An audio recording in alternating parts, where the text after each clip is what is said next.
रास्ते में बैठे हैं और जिन्होंने अब तक नहीं जाना होगा कि हमारा यीशु मसीह आने वाला है, उनको लगता होगा कि हम अपनी बीमारी से निजात पाने के लिए, छुटकारा पाने के लिए यहां पर आए हैं। लेकिन ये कौन सी बातें हैं जो मुझे ग्रहण करना है? ये कौन सी बातें हैं जो मैं आज पहली बार सुन रहा हूं कि मुझे जागते रहना है और कुछ विशेष सावधानी है हमारे जीवन के लिए, जो कि यदि हम उसमें तैयार ना रहें तो हमारा यहां पर चर्च में लगातार आना सब व्यर्थ हो जाएगा। कुछ सावधानियां ऐसी हैं जो बाइबल आपको जागने के विषय में कहती है। यदि आप उसमें सावधान ना रहें तो आप जो परमेश्वर के भवन में खड़े होकर आराधना करते हैं और आपने जो बड़ा छुटकारा पाया है, ये सब व्यर्थ हो सकता है। सबसे पहली बात तो यदि आप मसीह में हैं,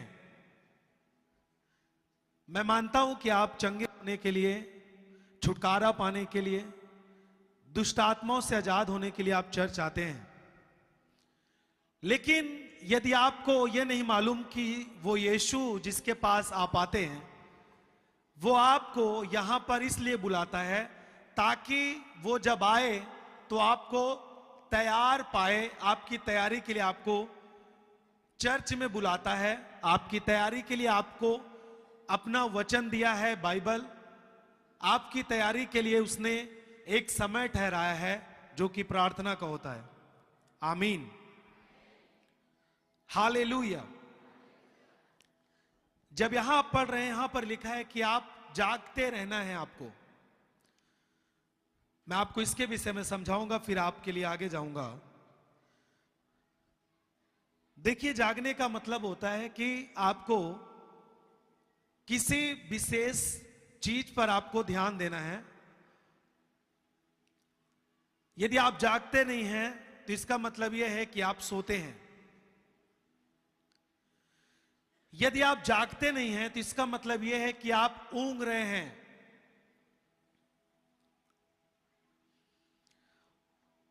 आपको जागते रहना है, यानी तैयार रहना है, जिस तरह यीशु आपका चाहता है आपके लिए। आप नहीं जानते, हम नहीं जानते यीशु मसीह कब लेने हमें आने वाला है। यदि हम जानते होते कि यीशु कब आने वाला है,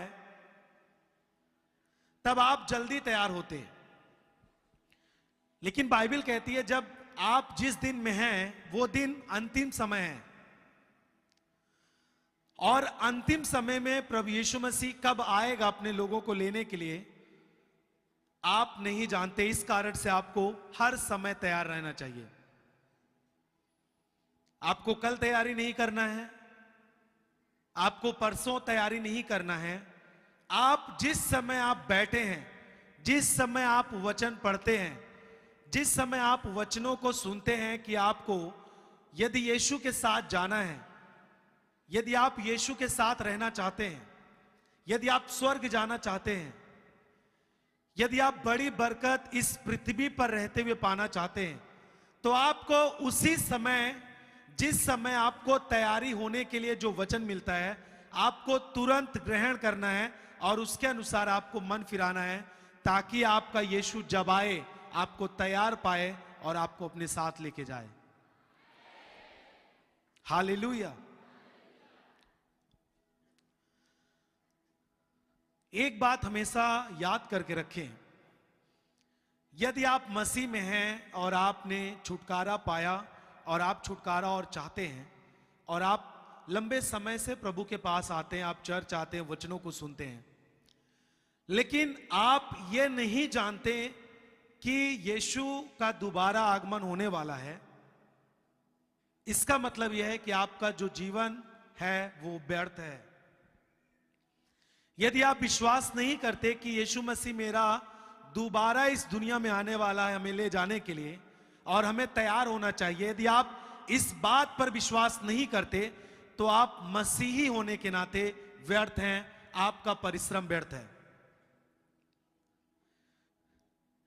आप मसीही हैं तो आपको एक बात जो सुसमाचार है वो आपको पता होना चाहिए।